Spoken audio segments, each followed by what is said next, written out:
or other women.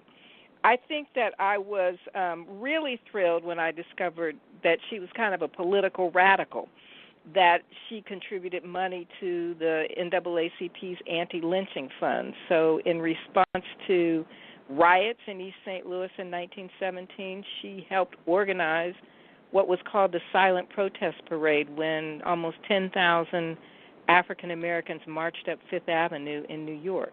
So I think of her as being part of Black Lives Matter 1.0.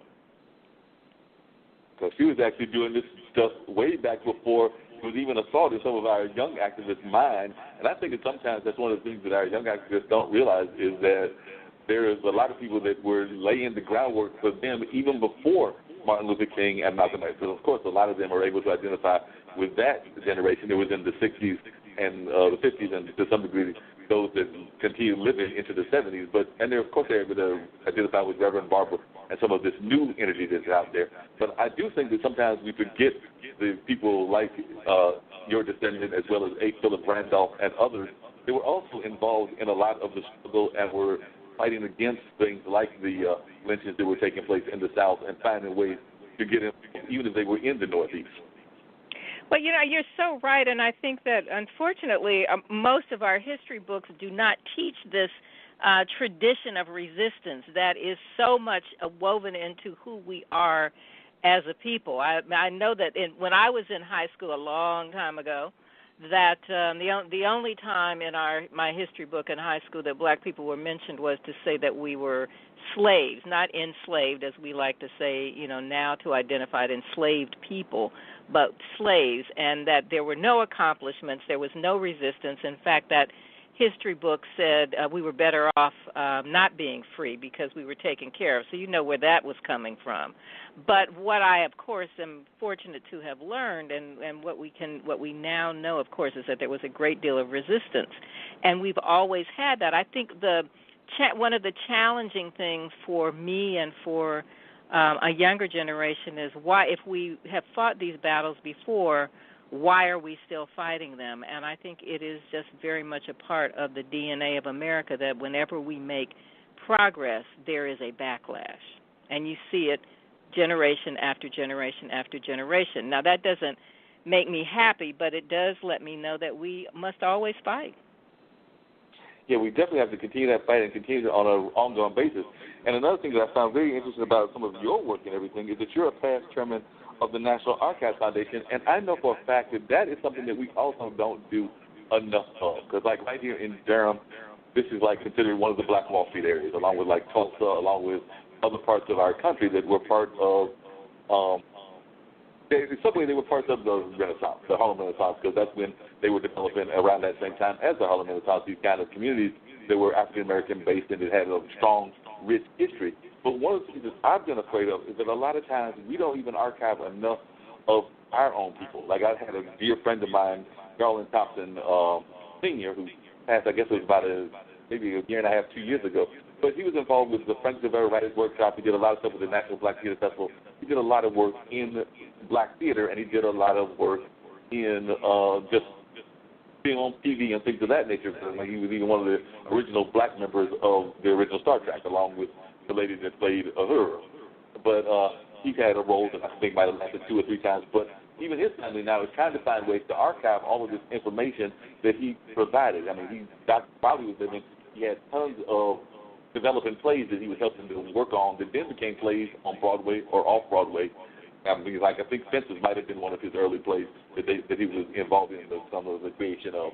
But I know that even in talking to his son, and this was a conversation we had last year and maybe the year before, it's trying to find ways to archive our stuff, because I'm afraid that we as a people don't archive a lot of our things that are out there. We know that we've got those things. We've got tons of photographs. We've got tons of documents in our families, and we don't even do a good job, in my opinion, of even interviewing our family. And then when they pass and they're gone, it's too late to interview them.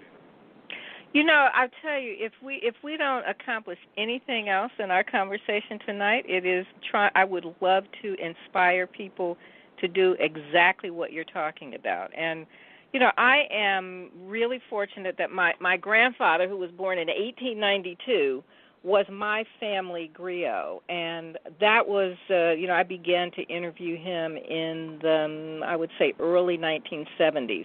He lived to be 90 or 91, and I was really lucky that he saved a lot of papers. He has the emancipation papers for two of his great-grandmothers, and he saved, he was a lawyer, so, he had a very organized mind, so he saved letters. We are really fortunate. The reason I can tell Madam Walker's story is because her secretary and the other officers of the country were very meticulous about record keeping.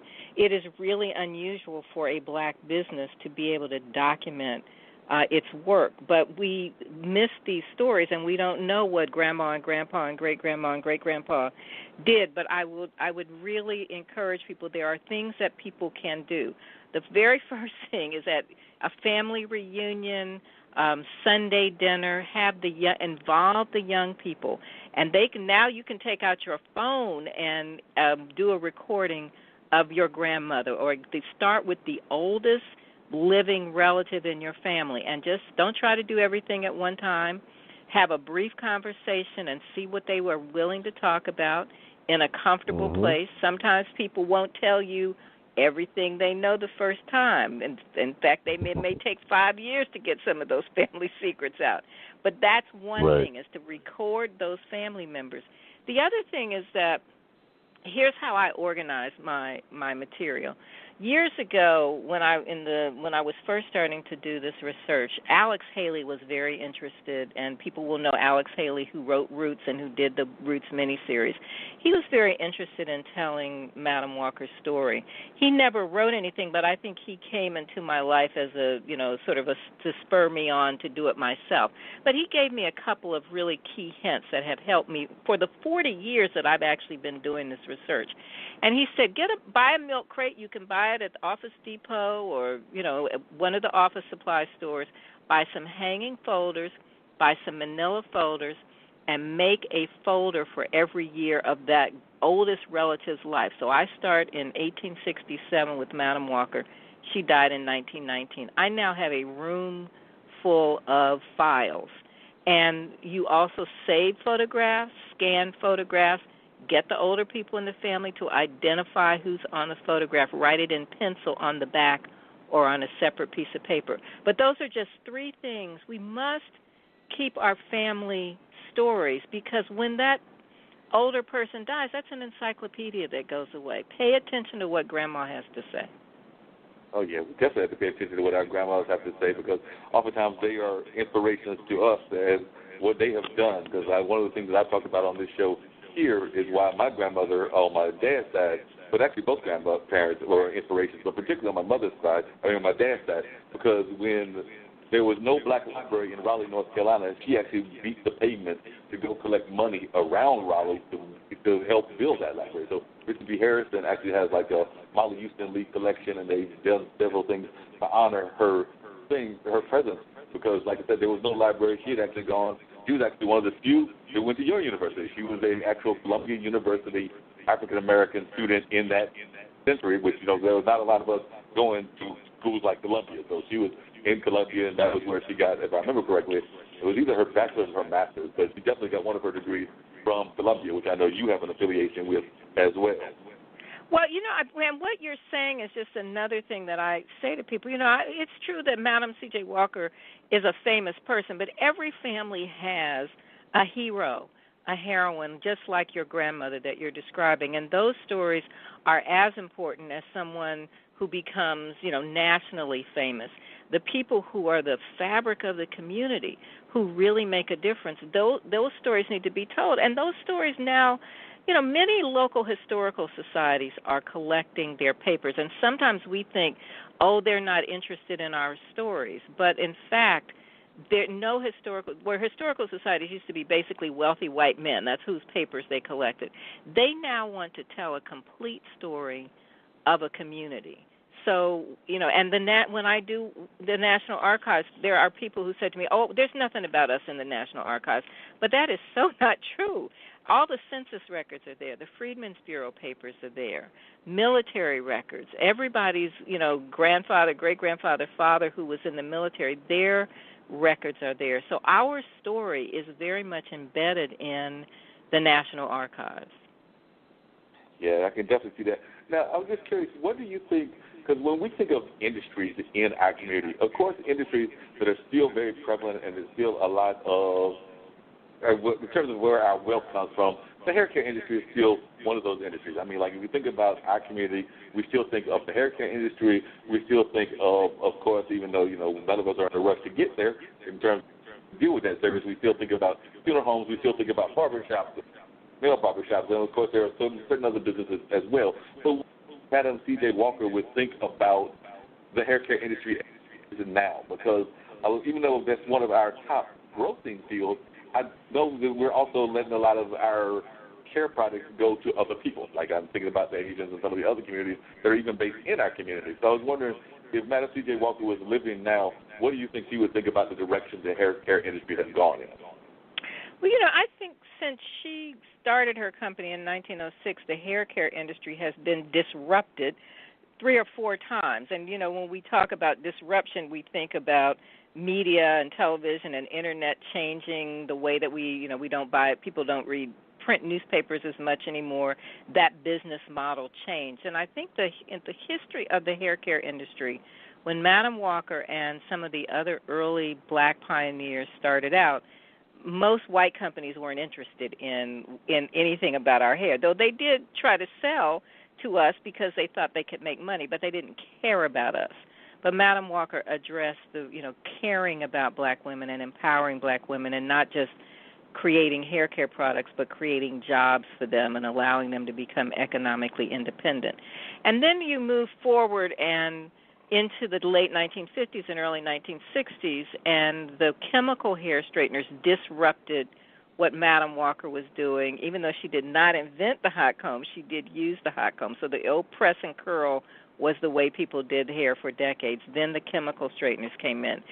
Then a lot of white companies like L'Oreal and Alberto Culver began to buy those labels, and they essentially bought them and put many of those companies out of business. And then as people began to buy more wigs, Koreans began to import that, and that was really sort of the foothold with Koreans coming into the community and owning many of the beauty supplies. When I was growing up, my dad was president of a company called Summit Laboratories. That was one of the companies that made the chemical straighteners. And my mother's family was the Walker Company. But I used to file the order forms from mostly black-owned beauty supply companies. Now, then we moved forward. People wore afros. They weren't wearing the chemical straighteners. The pendulum swung back and forth, and now there are many more black-owned companies who are because people can market directly on the internet. There's a different way of distribution. And then there is a company like Sundial Brands, which manufactures Madam C.J. Walker Beauty Culture, that was founded by Richelieu Dennis. Richelieu, and I'm just going to wrap this up, but Richelieu founded his company 27 years ago with his grandmother's shea butter recipe. He's developed 4 different lines: Madam C.J. Walker, Nubian Heritage, and Shea Moisture, and a cosmetic line. He sold the company to Unilever, but unlike some of the other deals, he still has gone over intact as CEO, and with Unilever has developed a $100 million venture capital fund for women of color entrepreneurs that grew out of that sale, and he bought Essence. So there's he is a different kind of entrepreneur, and leveraging the power of a company to now create something else, so that everything that we do is not just about hair care, that it is technology. He's also created an investment fund with some Hollywood folks, including Queen Latifah. So this is a new model.